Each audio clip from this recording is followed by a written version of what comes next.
Comment savoir que l'on n'est pas fait pour le mariage si vous êtes confortable dans la solitude, en étant seul?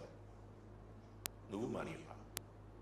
Si vous ne supportez pas l'interférence, et déjà quand on parle d'interférence, c'est-à-dire que vous avez votre cadre, vous estimez que c'est un élément étranger.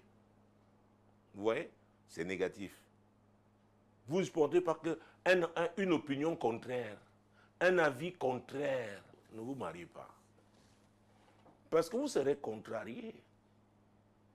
Même si vous êtes en Christ, vous venez d'horizons divers. Hein?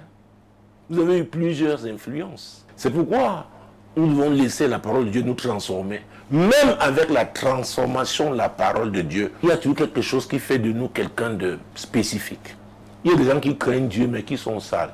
Pas sales parce qu'ils ne se lavent pas. Il y a un travail qui doit être fait par rapport à cette situation, par rapport à cette faiblesse. Donc si vous n'êtes pas ouvert au changement, est-ce que vous savez que le mariage aussi c'est un champ d'influence? Vous influencez mutuellement.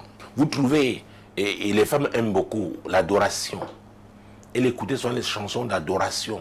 Et vous voyez même, leur sensibilité, même au niveau des lumières à la maison, l'éclairage, elles savent tamiser la lumière, elles savent. Alors vous sortez, je ne sais pas de quelle bourgade, je ne sais pas de quel quartier populeux, vous, ce n'était pas pour vous quelque chose d'important. Vous savez réciter 1 Timothée chapitre 1 verset 2 et suivant. Vous au chapitre 2, vous pouvez parler de comment prier, intercéder pour les autorités. Vous connaissez tout ça. Mais il y a la vie d'être humain. Ce n'est pas un péché d'apprécier la bonne odeur. Ce n'est pas un péché. C'est agréable, hein, les amis. C'est pourquoi après avoir prié, faites tout ça. Oui, mais il y a ce côté, n'est-ce pas, que j'appellerais le côté esthétique. C'est pourquoi celui qui ne peut pas accepter que l'autre ait son mot à dire sur le fonctionnement, vous n'êtes pas prêt à changer positivement, à laisser l'autre vous influencer positivement, ne vous mariez pas. Vous devez être ouvert. Ah oui, de part et d'autre, l'homme doit être ouvert, la femme doit être ouverte pour ce qui est agréable. Vous n'êtes pas prêt aussi à faire un pas. Il y a un pas à faire de part et d'autre. C'est pourquoi, avec le mariage, les gens se rencontrent à un niveau. Il y a des concessions qu'on fait. Donc, vous n'êtes pas prêt à faire des concessions. Ne vous mariez pas.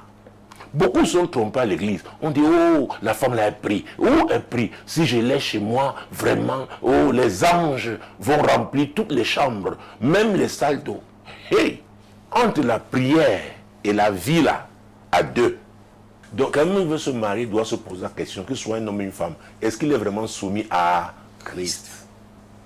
Vous n'êtes pas prêt à faire le sacrifice pour la femme que vous voulez épouser, ne vous mariez pas.